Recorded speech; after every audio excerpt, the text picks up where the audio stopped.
Sometimes a video game isn't just a game, it's a memory, and for me, Sonic Adventure is exactly that. It's not just a title, it's a feeling. A sudden, powerful flash that hits me like a truck and floods my brain with images of whales smashing boardwalks, ancient ruins glowing in the sunset, and my cousin's Xbox 360 running a janky port of a Dreamcast classic that 5-year-old me could hardly understand. Back then, I didn't know who Sonic was. I didn't know what the Chaos Emeralds were or why Amy would chase Sonic with a hammer all the time. All I knew was that it looked really cool. And it felt cool. I would sit there glued to the TV, not understanding the story or the controls or physics-defying camera, and I was just totally in love with what was on screen. Looking back now, it wasn't just the characters or even the gameplay that interested me, it was the vibe, the chaos, the pure 2000s energy that somehow managed to wrap sincerity, ambition, and unfiltered nonsense into one wildly imperfect, endlessly charming game. But that still doesn't fully explain exactly what Sonic Adventure is. Sonic Adventure released in 1998 on the Sega Dreamcast, the first fully 3D mainline Sonic game, and right out the gate, Sonic Team decided to lock in, and instead of easing into 3D with something safe, they threw in 6 different playable characters, hub worlds, voice acting, ancient gods, time travel, a pet simulator, a fishing minigame, a story with 6 interwoven perspectives, and a robot who commits suicide. And somehow, despite being so over-ambitious, kinda buggy and broken, it works. Sonic Adventure is a masterpiece in spite of itself, and it all starts with Sonic, the Blue Rat himself. Oh yeah! This is happening!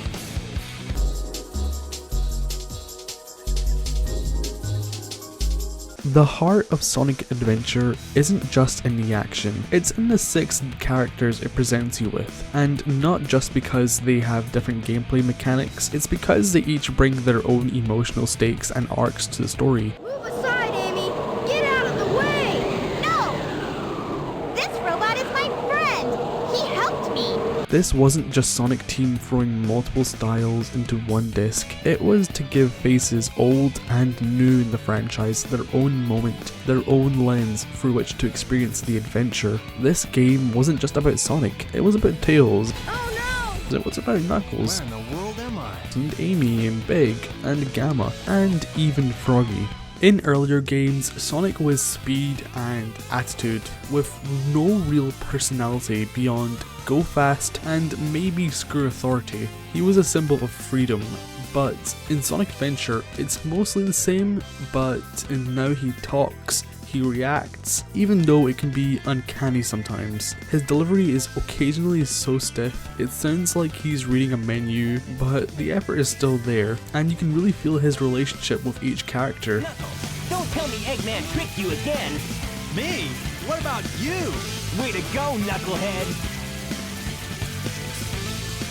Sonic Adventure marks the first time Sonic becomes someone who inspires, not just rescues, and that tone would carry forward into later games like Sonic Heroes and Sonic Unleashed, where Sonic continues being not just the fastest, but the most emotionally grounded. We even see this in Sonic Frontiers decades later. In Sonic Adventure, we see the groundwork for what his character would evolve into. All the defining traits people would grow to love are present here, like his quips, his dynamics, his sense of freedom, and his power to inspire is all here. What do you say, Sonic?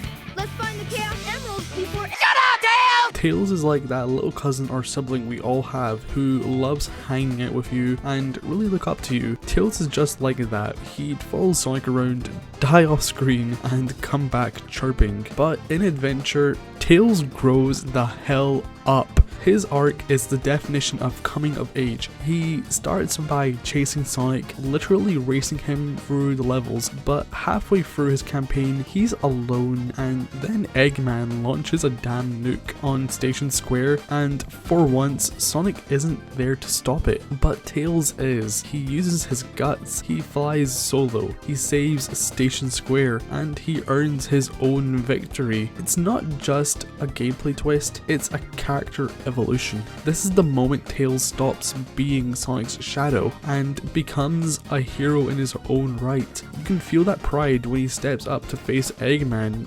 We know he's scared, yet he still pulls up anyway, and that's what his adventure is all about. It's about growth.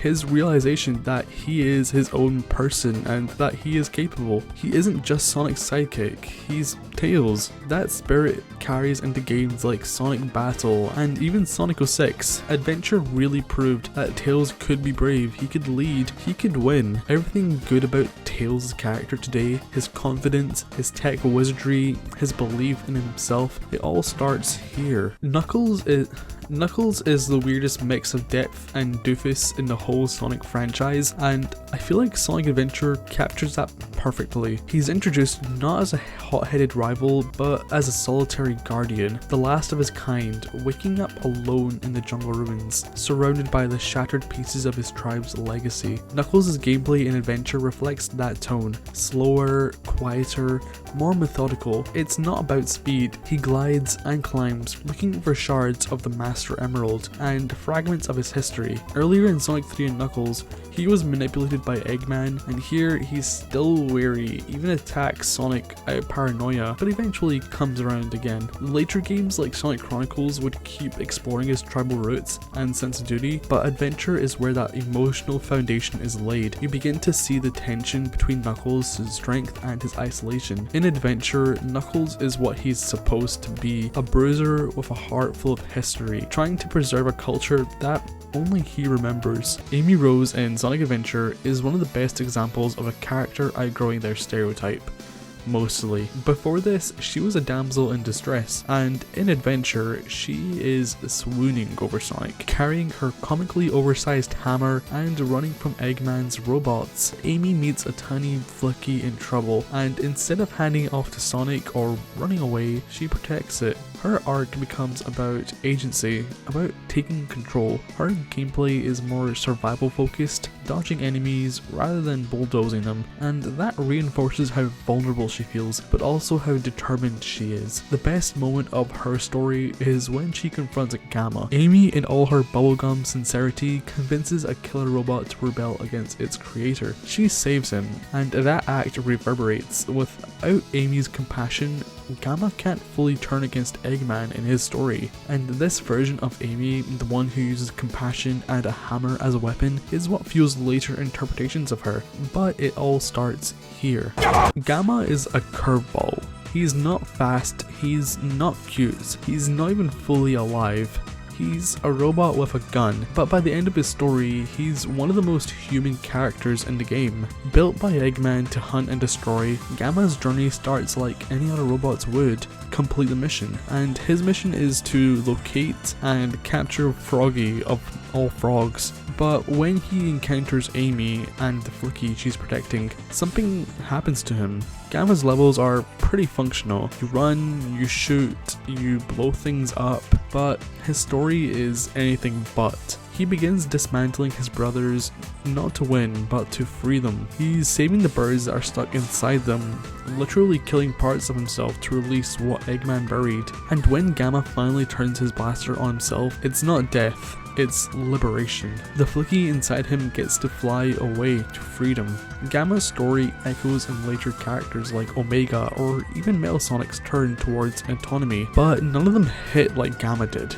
His story is bittersweet and so detached from the other characters, and I feel more attached to his story because it's so personal. Smells like Froggy's around somewhere. Big the cat. You can't help but just love the guy. He's slow, he's huge, his levels are fishing simulators in a game about speed and adventure, but here's Big just fishing away, looking for his beloved pet Froggy. Big doesn't care about chaos, or Eggman, or the end of the world, he just wants to find his friend Froggy, and that's it. And while everyone else is out here fighting gods and saving cities, Big quietly shows us his devotion. Gameplay wise, his sections are basically just throwing a line, catch the frog, and try and keep it together. It's divisive, it slows the game to a crawl, but narratively it grounds everything. Amid all the chaos, Big is pure. Big is never cruel or selfish, he's kind and he helps others, and in the end he gets Froggy back and just goes home. He's the only character who achieves their goal without having to throw any attacks in the game. Big's legacy is memed to death. But the truth is, in a game full of characters learning about themselves or others, Big already knows who he is and what matters to him.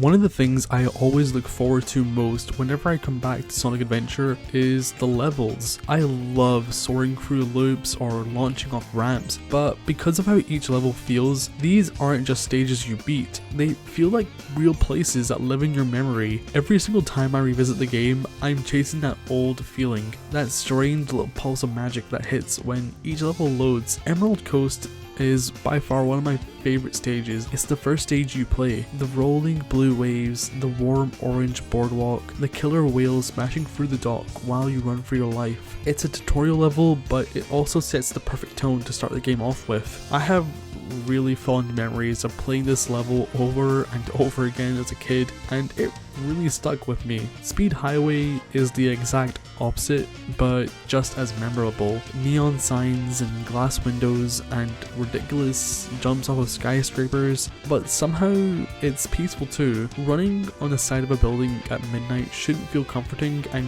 yet it does. It's late night freedom, that quiet buzz of being awake when the world isn't. It's the fantasy of a kid imagining what a big city is like at night. Even Casinopolis feels like a playground for your imagination. You're not there to gamble, you're there to bounce off pinball clippers and see how many rings you can hoard before diving into a vault of gold. It has that 2000s vibe we all know.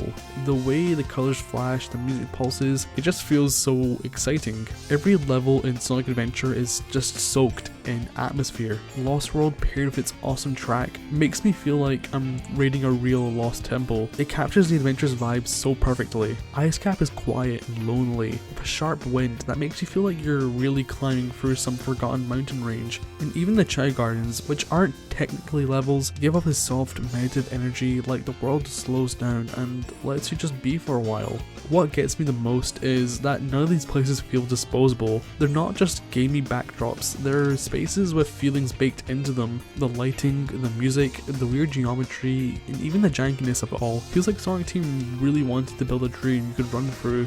And they kind of did. And now, years later, these levels aren't just levels to me, they're memories. Not just of the game, but of myself playing the game and watching my cousin and other family members play it, sitting cross-legged in the living room with my family. That feeling never went away. And every time I come back, it's like I'm opening a time capsule that still somehow works. These places still sparkle, they still buzz, and they still matter. That's the magic of Sonic Adventure's levels. They're not just fun platforming levels, they make you feel something.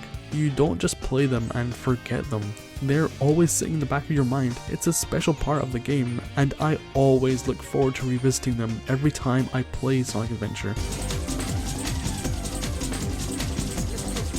Sonic Adventure is a game where a blue hedgehog fights a water god, a robot learns feelings, and a cat goes fishing. But beneath the absurdity is a genuine, interconnected mythology, one built on grief, loss, and the weight of legacy. The central story revolves around Chaos, a liquid creature once the guardian spirit of the Chao and protector of the Master Emerald. In the distant past, he peacefully watched over the Chao until the Echidna tribe, obsessed with power, attempted to take the Chaos Emeralds by force. The result of this is a massacre, and Chaos, in rage and grief, transformed into perfect chaos and destroyed everything before being sealed away by Tikal, an Echidna who serves as the game's moral conscience. Centuries later, Eggman unleashes Chaos thinking he can control him, and obviously he can't. What follows is a tapestry of intersecting narratives. Each character experiences a part of the story from their own angle. An ambitious design choice. Sonic sees the disaster and steps up. Tails realizes that being a hero means more than following in someone's footsteps footsteps. Knuckles discovers and learns about his ancestors. Amy represents to the players who she really is. Gamma claims his identity by sacrificing it, and Big chases Froggy, but damn it, that matters too. The final battle isn't just a climactic explosion, it's a redemption. Chaos achieves his perfect form, completely floods Station Square, and nearly wipes out everyone. With the help of the Chaos Emeralds, Sonic is able to go toe to toe with Chaos, and once you manage to take him down, Super Sonic doesn't destroy him, he nullifies him. Through the power of the Emeralds, Chaos is calmed down and brought back to his usual self. Chaos isn't a raging monster trying to destroy everything, he's just trying to be at peace and protect the Chao. Tikal, Chaos, and the Chao depart in peace, and everything is mostly okay. I think Chaos probably killed a few 100,000 people, but it's in the past. Now Sonic and the gang look forward and continue on to the next adventure. All's well that ends well, right? Sonic Adventure strives on its themes of freedom. Every aspect of the game brings home that sense of being free, as you soar through Windy Valley, chart through Lost World, and unwind in Emerald Coast. No matter what you're doing in the game, you can't help but feel like you're on a fun adventure. It makes you feel free and unbound by everything. But while the gameplay and atmosphere contribute to this a lot, another factor that plays a huge role in giving you that cool feeling is the music.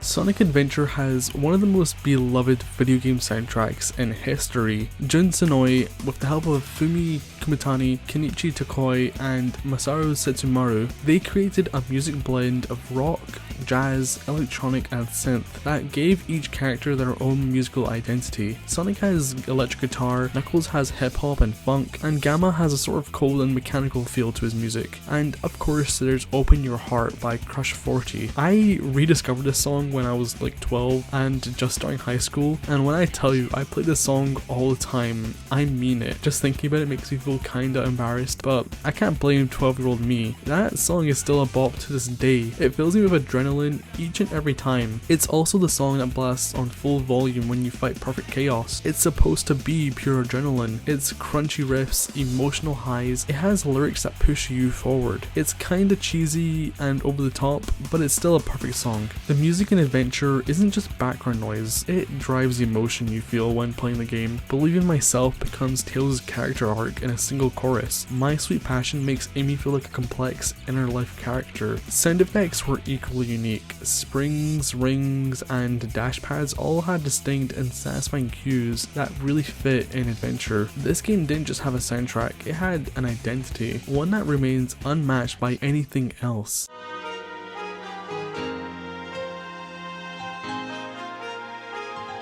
Coming back to Sonic Adventure as an adult is like digging up an old photo album and realizing just how much was there that you didn't understand at the time. But I loved it for the whales and the soundtrack and the Chao, and of course the supersonic fight. But now I see the cracks, the uneven pacing, the questionable voice acting, the weird and quirky yet charming NPCs in Station Square, and despite it all, it hits harder than ever. I see Amy's arc and realize how kind yet badass she can be. I see Tails' journey and I feel admiration for how brave he is. I watch Gamma's sacrifice and I feel a deep appreciation for him than any other character. Even Big especially makes me smile now because he's such an honest soul. God, I love Big. He's always chasing his Froggy, something that matters to him, and I just can't help but respect Big. Sonic Team didn't just make a game, they made an experience. One that tried too much and broke often, but loved you the whole time. Playing Sonic Adventure as a kid was like catching lightning in a bottle.